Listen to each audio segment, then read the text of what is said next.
Imagine being a quiet farm girl who never hurt anyone, who believed that kindness and hard work could overcome any cruelty.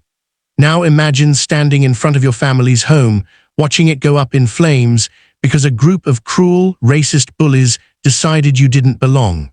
Most people would collapse, broken by the injustice.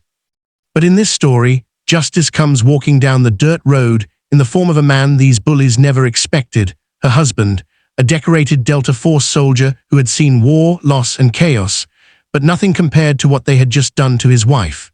Stay with me till the end, because what unfolds will shake your heart and remind you why love, courage, and justice can never be silenced. The farm had always been her sanctuary. Emily grew up here, surrounded by golden fields and the hum of summer cicadas, where every fence post and wooden beam carried her father's sweat and her mother's laughter. She wasn't flashy, she wasn't loud, just a quiet farm girl who believed in working hard, baking bread for neighbors, and sending jars of honey to the local church. But not everyone in town accepted her. Because of her heritage, whispered insults followed her at the market, eyes rolled when she showed up at community gatherings, and lately the hatred had grown sharper. A small group of young men, drunk on arrogance and racism, had started targeting her. At first, it was slurs shouted from pickup trucks, then it was eggs thrown at her barn doors, and that night, it was fire. The blaze swallowed everything she owned. Flames climbed like monsters, cracking beams and shattering windows while she stood barefoot in the gravel, sobbing into her dirt-streaked hands. The men who did it stood at a distance, laughing, their faces hidden under caps, the glow of fire reflecting in their cold eyes. Her neighbors peeked from windows, but no one came. Fear is a quiet prison, and no one dared stand up against the bullies. Emily sank to her knees, powerless, heartbroken. She had lost not just her home, but her sense of safety, her piece of the world. That's when headlights appeared down the gravel road. A black truck rolled to a stop. The men who had started the fire exchanged uneasy glances, because out of that truck stepped a man they didn't know, but Emily did. Broad shoulders, weathered eyes, scars hidden beneath his sleeves. Her husband, Daniel.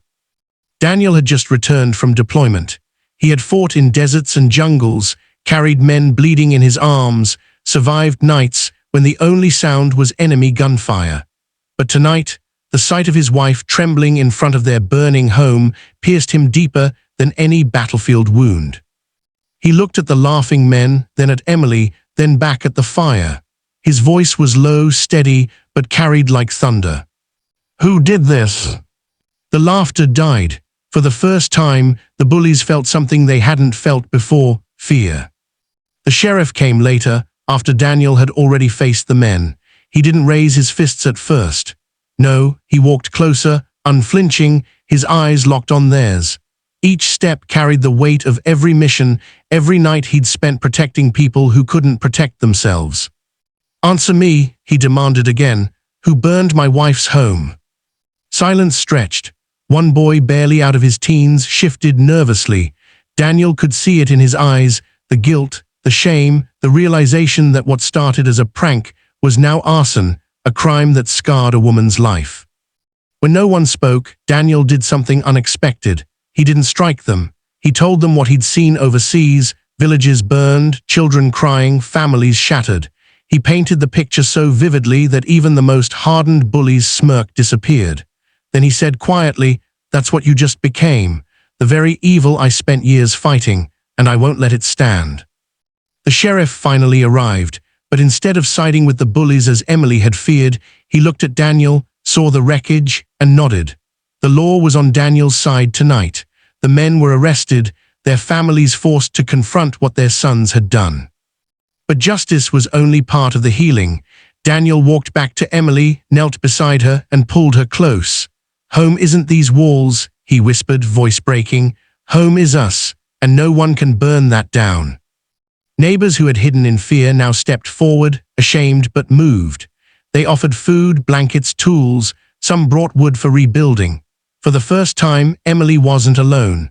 The fire that was meant to destroy her sparked something new, a community's courage, and a reminder that silence against hate is as dangerous as hate itself.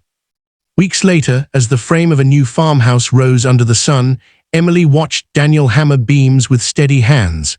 She knew the scars of that night would never fully fade, but neither would the lesson. Cruelty thrives in darkness, but when love and courage stand in the light, it doesn't stand a chance. And as Daniel looked at her with that fierce, unbreakable devotion, Emily realized she wasn't just a quiet farm girl anymore.